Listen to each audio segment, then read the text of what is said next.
আসসালামু আলাইকুম। প্রিয় দর্শক, জাতীয় সংসদের বিরোধী দলের চিফ হুইপ এবং এনসিপির আহ্বায়ক জনাব নাহিদ ইসলাম আজকে সংসদে আমাদের রাষ্ট্রপতিকে নিয়ে বেশ ক্ষোভ ঝেড়েছেন, উষ্মা প্রকাশ করেছেন। এটা অস্বাভাবিক কিছু না, কারণ এই যে এনসিপি দলটা আছে এদের নেতৃবৃন্দের কাছ থেকে আমরা এরকমটাও অনেক আগে থেকেই পেয়ে আসছি। যখন তারা অন্তর্বর্তীকালীন সরকারের অংশ ছিলেন এবং যখন এই নাহিদ ইসলাম এই সরকারের একজন উপদেষ্টা ছিলেন, তখনও তারা কিন্তু এই আমাদের বর্তমান যে রাষ্ট্রপতি মিস্টার শাহাবুদ্দিন আহমেদ তাকে তার পদ থেকে সরিয়ে দেওয়ার জন্য নানা ধরনের চেষ্টা তারা করেছেন। সরকারের কাছে আবদার করেছেন, দাবি করেছেন, হুমকি দিয়েছেন, এমনকি বঙ্গভবনের সামনে যেয়েও তাকে উৎখাতের চেষ্টা করেছেন। তখন কিন্তু দেশে একটা নিয়মতান্ত্রিক সরকার ছিল, নিয়মতান্ত্রিক মানে একটা রেগুলার গভর্নমেন্ট ছিল, এবং সেই গভর্নমেন্ট দাবি করত যে তারা একটা সাংবিধানিক সরকার। তো একটা সাংবিধানিক সরকার থাকাকালে এই সমস্ত ছেলেমেয়েরা গিয়েছিল বঙ্গভবনের সামনে রাষ্ট্রপতিকে উৎখাত করার জন্য, এবং সেই সাংবিধানিক সরকার সেই উৎখাত প্রচেষ্টাকে প্রতিরোধ করার কোনো চেষ্টা করেছে, মানে তাদেরকে ওখান থেকে সরিয়ে দেওয়া অথবা অন্য কিছু করেনি। একসময় তারা ক্লান্ত হয়ে ওখান থেকে চলে এসেছে, যখন দেখেছে যে তাদের সেই উৎখাত প্রচেষ্টায় দেশের প্রধানতম দল ওই সময়কার যারা বিএনপি, তাদের মাঝখান থেকে কোনো ধরনের ইতিবাচক সায় পাওয়া যায়নি। বরং তারা বলেছিলেন যে সাংবিধানিক ধারাবাহিকতা রক্ষা করার জন্য যিনি রাষ্ট্রপতি আছেন তার ওই পদেই থাকা উচিত। তখন তারা হতাশ হয়ে চলে এসেছে, কিন্তু তাদের সেই প্রচেষ্টা কিন্তু অব্যাহত আছে, অব্যাহত থাকতেই পারে। কিন্তু সেই প্রচেষ্টার প্রকাশটা কি, সেটা হলো ইম্পর্টেন্ট কথা। আপনি বলতেই পারেন যে এই রাষ্ট্রপতি থাকা উচিত না, আপনি বলতেই পারেন, রাষ্ট্রপতির কাছে আহ্বান জানাতে পারেন আপনি থাকা উচিত না, আপনি চলে যান, আপনি বলতে পারেন। কিন্তু এই প্রকাশটা, এই যে অনুভূতিটা, এই যে ক্ষোভটা, এই যে আকাঙ্ক্ষাটা, এটা প্রকাশের প্রক্রিয়াটা কী হবে? দেখুন, দেশে এখন একটা প্রধানমন্ত্রী আছেন, একটা সরকার আছেন। তারেক রহমানকে আপনার পছন্দ নাও হতে পারে, আপনি বলতেই পারেন আমি তারেক রহমানকে প্রধানমন্ত্রী হিসাবে পছন্দ করি না। কিন্তু আপনি যদি তারেক রহমানকে উৎখাত করার জন্য তার বাসভবনের সামনে যে ঢিল পাটকেল ছুড়েন এবং বলে তাকে উৎখাত আজকে করেই ছাড়বো, তখন রাষ্ট্রের কী দায়িত্ব হবে? তো রাষ্ট্রের দায়িত্ব হবে আপনাকে প্রতিহত করা। এটাই নিয়ম। কারণ তারেক রহমান একটা নিয়মতান্ত্রিক পদ্ধতিতে, সাংবিধানিক পদ্ধতিতে এদেশে একজন নির্বাচিত প্রধানমন্ত্রী, তাকে আরেকটা নির্বাচনের মাধ্যমে উৎখাত করা যাবে, এছাড়া নয়। এছাড়া আপনি করতে পারেন যদি সারা দেশের মানুষকে ঐক্যবদ্ধ করে, সারা দেশের মানুষের ক্ষোভ নিয়ে আন্দোলন তৈরি করে আপনি যদি করতে পারেন, করতে পারবেন। যেমনটা নাকি শেখ হাসিনাকে করা হয়েছিল, যেমনটা নাকি এরশাদকে করা হয়েছিল, সেভাবে আপনি করেন পারলে, যদি ক্ষমতা থাকে। না হলে আপনি তো এরকমভাবে মানে যাতা বলে গালাগালি করতে পারেন না ভাই। কিন্তু নাহিদ ইসলাম সাহেব এই কাজটা করেছেন জাতীয় সংসদে বসে দাঁড়িয়ে।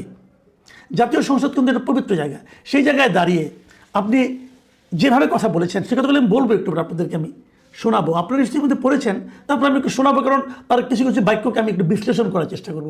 উনি যে প্রক্রিয়া করেছেন সেই প্রক্রিয়া আমি মনে করি উনি কাজটা ঠিক করেননি, এটা শোভন হয়নি। কারণ মাথায় রাখতে হবে এই জিনিসগুলো কিন্তু একসময় ডকুমেন্ট হয়ে থাকবে। আজকে থেকে 30 বছর, 40 বছর, এমনকি 100 বছর পরেও সংসদে কে কী বলেছেন সেগুলো ডকুমেন্ট হয়ে থাকে। ওনার কথার মধ্যে যুক্তি কতটুকু আছে দেখুন। উনি রাষ্ট্রপতির এই যে অধিবেশনটা চলছে, এটা রাষ্ট্রপতি একটা ভাষণ দিয়েছেন। রাষ্ট্রপতি ভাষণ দেন সংসদ যখন বসে, প্রথম যখন অধিবেশনটা বসে সেই অধিবেশনে উনি একটা ভাষণ দেন। এবং প্রতি বছর বছরের শুরুতে যখন একটা অধিবেশন বসবে, যেমন আগামী বছর যদি জানুয়ারিতে কোনো অধিবেশন বসে, অথবা 2027 সালে প্রথম যেদিন অধিবেশন বসবে, সেটা জানুয়ারিতে হোক, ফেব্রুয়ারিতে হোক, যখনই হোক, সেই অধিবেশনে রাষ্ট্রপতি একটা ভাষণ দেবে। সেই ভাষণে কী থাকে সাধারণত? সেই ভাষণে থাকে দেশের বর্তমান অবস্থা, এই সরকারের অবস্থা, সরকার কি করছে না করছে এগুলি সম্পর্কে তিনি একটা ধারণা জনগণকে দেন, সংসদকে দেন। এবং বলাই বাহুল্য, এই ভাষণটা উনি নিজে লেখেন না, এই ভাষণটা সরকার লিখে দেয়। মানে আমাদের দেশে যে রাষ্ট্রপতির যে ক্ষমতা, সেই ক্ষমতা অনুযায়ী রাষ্ট্রপতির ভাষণটাও সরকারের পক্ষ থেকে লিখে দেওয়া হয়। উনি যে কেবল আনুষ্ঠানিকতার মাধ্যমে পড়েন জিনিসটা। আমাদের এই প্রথম অধিবেশনে এই ভাষণটা দেওয়ার পর যারা সংসদ সদস্য থাকেন, এরা সবাই পর্যায়ক্রমিকভাবে এই রাষ্ট্রপতির ভাষণের উপর ধন্যবাদ প্রস্তাবের নিয়ে আলোচনা করেন। আমাদের নাহিদ ইসলাম সাহেব কী করেছেন? উনি প্রথমেই বলেছেন আমি রাষ্ট্রপতি প্রেসিডেন্ট শাহাবুদ্দিনের বক্তব্য আমি শুনিনি। তো শুনেন না তো দাঁড়াইছেন কেন? আপনি যে ভাষণ শুনেননি সেই ভাষণের উপর আনা ধন্যবাদ প্রস্তাবের আলোচনা দাঁড়িয়েছেন কেন? আপনি দাঁড়ানোর কোনো একটা, আপনি তো শুনেনি না এটা।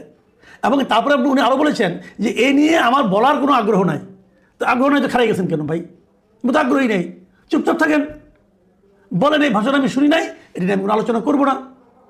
আপনি তো বলবেন যে উনি তো ওয়ার্কআউট করেছেন, হ্যাঁ ওয়ার্কআউট করেছেন, কিন্তু ওয়ার্কআউট করার পর যে জিনিসটা হয়, আমাদের যে অভিজ্ঞতা আর কি, ওয়ার্কআউট করার পর ওরা কিন্তু ওই এলাকা ছেড়ে চলে যান না। ওয়ার্কআউট করার পর ওনারা যার যার কক্ষে যেয়ে বসেন, ওখানে তো বিরোধী দলের একটা কক্ষ আছে, ওখানেও কিন্তু লাউড স্পিকারে সংসদের ভেতরে কী চলছে সব ওখানে শোনা যায়। তো উনি তো শুনেছেন, হয়তো প্রতিবাদ শুরু করে ওয়ার্কআউট করেছেন। সেই প্রতিবাদটা কেন কী কারণে আমার কাছে এখনও বোধগম্য হয় না। যখন ওনারা করেছেন, করতেই পারেন, এটা একটা সংসদীয় রীতি। কিন্তু আপনি যেটা নিয়ে শুনেন নাই, সেটা নিয়ে আলোচনা করার জন্য দাঁড়িয়েছেন কেন? উনি বলার চেষ্টা করেছেন এই রাষ্ট্রপতি খুবই মন্দ এবং তার কিছু কুকীর্তি উনি হাউজের সামনে তুলে ধরতে চান বলে উনি দাঁড়িয়েছেন। ওকে, উনি কী কী কুকীর্তির কথা বলেছেন সেটা একটু বলি। ওনার ভাষায় উনি বলেছেন যে এই শাহাবুদ্দিনকে, মানে নাম ধরে বলেছেন ভাই নামটা একটু বললো, কিন্তু বয়সেও আপনার বাপদাদার সমান হবে, বাপের সমান হবে, তাই না? একটা বয়স্ক লোককে সম্মান করুন। আচ্ছা, শাহাবুদ্দিনকে দুদকের কমিশনার করা হয়েছিল 3টি অ্যাসাইনমেন্ট দিয়ে। অ্যাসাইনমেন্ট 3টা কী কী? খালেদা জিয়া ও তারেক রহমানকে দুর্নীতির অভিযোগে শাস্তি নিশ্চিত করা, পদ্মা সেতু দুর্নীতির অভিযোগ থেকে আওয়ামী লীগকে ক্লিনচিট দেওয়া, মঈনুদ্দিন ফখরুদ্দিনের আমলে আওয়ামী লীগের বিরুদ্ধে হওয়া দুর্নীতির মামলা থেকে শেখ হাসিনা ও আওয়ামী লীগ নেতাদের মুক্তি দেওয়া। এই 3টা কাজ শাহাবুদ্দিন সাহেব করেছেন।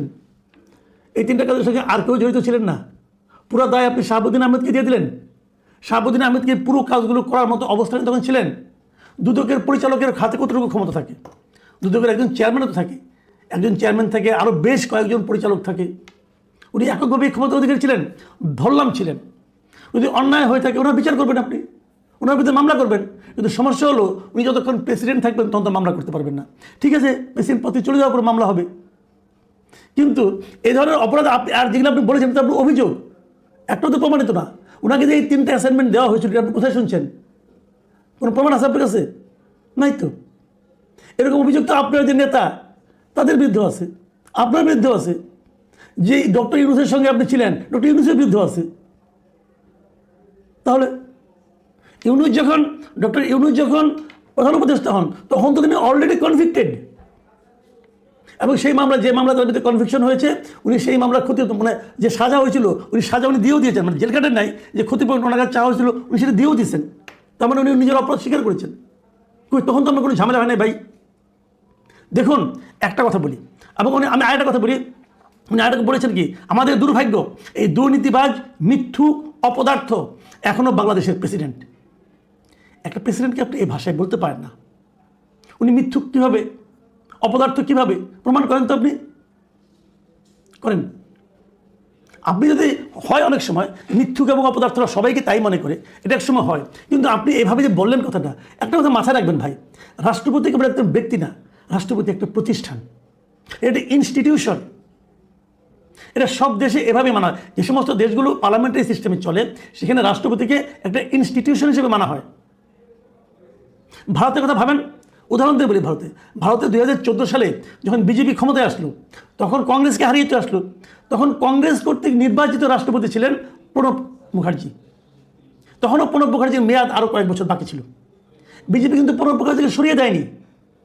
প্রণব মুখার্জি ওনার পুরো মেয়াদ শেষ করে তারপরে নেমেছেন, এবং তখন কিন্তু প্রণব মুখার্জি কংগ্রেসের হয়ে আন্দোলন করেন নাই।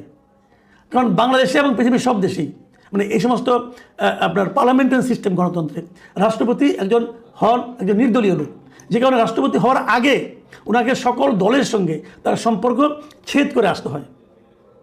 এবং আমাদের এই রাষ্ট্রপতিও কিন্তু উনি আগে আওয়ামী লীগের সঙ্গে ছিলেন, উনি আওয়ামী লীগের সঙ্গে সম্পর্কে ছেদ করে এসেছেন। এবং আগামীতে যখন বিএনপি কোনো রাষ্ট্রপতি নির্বাচন করবেন তখন বিএনপি কিন্তু একই কাজ করবেন।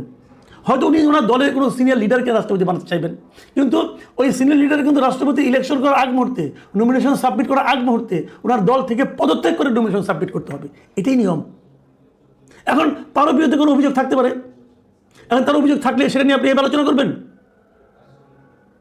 একটা লোককে তো আপনাকে ছাড় দিতে হবে ভাই। দেখেন, রাষ্ট্রপতি কে, আমি একটু বলে শেষ করি। বাংলাদেশে যে সংবিধান আছে এখন পর্যন্ত, যেহেতু নতুন সংবিধান এখন হয়নি, সংবিধান সংশোধিত হয়নি, পরিবর্তনও হয়নি, কাজে আমরা ওই সংবিধানটাই মানব। এবং আগের যে ইউনূস সরকার তারাও এই সংবিধানটাকে মেনেছেন বলে দাবি করেছেন, বাট মানেন নেই, আসলে অনেক ফাঁকি ঝুঁকি মারছেন। যাও, সে আলোচনা যাচ্ছি না। আমাদের এই সংবিধানের 48-এর 2 অনুচ্ছেদে কী বলা হয়েছে? বলা হয়েছে রাষ্ট্রপ্রধান রূপে রাষ্ট্রপতি রাষ্ট্রের অন্য সকল ব্যক্তির ঊর্ধ্বে স্থান লাভ করিবেন। মানে উনি কিন্তু নাহিদ ইসলামের লেভেলের লোক না রে ভাই। উনি সকল এই দেশে যত লোক আছে সকলের উপরে ওনার স্থান। তো আপনি সকলের উপরে যার স্থান তাকে আপনি গালাগাল করছেন নিচে বসে বসে। এটা একমাত্র মূর্খ, উন্মাদ অথবা শিশুরাই করতে পারে। আপনি শিশুর নাম বুঝতে পারছি, বাকি দুটো নিয়ে আমার কোনো প্রশ্ন নাই, কারণ আমি জানি না আপনি কোনটা। এছাড়া করা সম্ভব না। আচ্ছা ঠিক আছে, আপনি দাবি করছেন রাষ্ট্রপতিকে সরাই দিতে হবে, দেন সরে কোন আইনে দেবেন? রাষ্ট্রপতিকে অভিশংসনের একটা নিয়ম আছে, সেই নিয়মটা কি সেটাও সংবিধানে লেখা আছে। যদি এই রাষ্ট্রপতি সংবিধান লঙ্ঘন করেন অথবা গুরুতর কোনো অসদাচরণ করেন, এরকম অভিযোগ থাকলে তাকে অভিশংসিত করা যাবে, কিন্তু সেজন্য কি করতে হবে? 151 জন সদস্যের স্বাক্ষরে, 151 কিংবা তার চেয়ে বেশি স্বাক্ষরে অভিযোগটাকে লিপিবদ্ধ করতে হবে, করে সেটা স্পিকারের কাছে দিতে হবে। স্পিকার সেটা বিচার বিশ্লেষণ করবে, করে 14 দিন পরে এবং 30 দিনের আগে এই সময়ের মধ্যে উনি এটা নিয়ে আলোচনা করবে সংসদে। আলোচনা করার পর ভোট হবে এবং সেই ভোটে 2/3 লোকের সাপোর্ট লাগবে, তারপর উনি অভিশংসিত হবেন। তো আপনি প্রস্তাব আনেন না ভাই। আপনি যদি মনে করেন যে এই ঘটনা লোকটা খারাপ, ওকে ফাইন, আপনি এই প্রস্তাবটা আনেন। আপনার আনতে গেলে তো 151 জন লাগবে মিনিমাম, সমস্যা নাই। আপনারা তো 77 জন আছেন তো। তারপরে আর আপনি ওই 84 জনের সাক্ষ্য নিয়ে আসেন। 84 জন এমপিকে আপনি বলেন, বিএনপির এমপি অথবা অন্য কোনো দলের এমপি, ওদেরকে আপনি বলেন ভাই আমরা তো এরকম রাষ্ট্রপতিকে অভিশংসিত করতে চাই, এই কারণে দেখেন এই তথ্য প্রমাণ আছে, আপনার কাছে ইচ্ছা করেন আনেন না, সমস্যাটা কি? আনলে তো প্রস্তাবটা উঠবে, ওই ক্ষমতা আছে, দেখান। কিন্তু আপনি তা করবেন না, আপনি মেঠো বক্তৃতা করবেন সংসদে বসে। এই জন্য তো আপনাকে সংসদে পাঠানো হয় নাই। সংসদে 5টা মিনিট কথা বললে যে পরিমাণ খরচ হয়, সেই খরচ করে ইখতিয়ার তো আপনার নাই এইভাবে অপচয় করার। তো এইগুলি কেন? রাষ্ট্রপতিকে আপনি আরেকটা কারণে অপসারণ করতে পারেন, যদি তার শারীরিক বা মানসিক অসামর্থ্য প্রমাণিত হয়। আবার সেই অভিযোগ তুললেই হবে না, সেই অভিযোগ তুলতে হবে। তুললে পরে স্পিকার করবে কি, একটা মেডিকেল বোর্ড গঠন করবে। সেই মেডিকেল বোর্ডে রাষ্ট্রপতিকে আসতে বলবে, আপনি আসেন। মেডিকেল বোর্ড ওনাকে পরীক্ষা নিরীক্ষা করবে, করে যদি মনে করে যে উনি শারীরিক বা মানসিকভাবে অসামর্থ্য, কেবল তাহলেই এটাকে নিয়ে আলোচনা করবেন এবং সংসদে তুলবেন। সংসদে তখন যদি 2/3 ভোট হয়, তখন উনি ওনার বিরুদ্ধে যায়, তখন উনি অপসারিত বলে বিবেচিত হবেন। ভাই এত সহজ না রে ভাই। এটা কি ওই পাইছেন নাকি, রাজু পাইছেন, রাজু চত্বর পাইছেন? আপনাকে সংসদে পাঠানো হয়েছে এগুলি করার জন্য? রাষ্ট্রপতি, আবারও বলছি, রাষ্ট্রপতি একটা প্রতিষ্ঠান, ব্যক্তিটার কথা খেয়াল করে লাভ নাই। এখন বিএনপি, আপনার কথা অনুযায়ী বিএনপি উত্তর দেবে, হ্যাঁ ঠিক আছে আমরা করবো। তো বিএনপি এর মধ্যে এই দুটার মধ্যে কোনো একটা ধারণা তো তাকে দিতে হবে।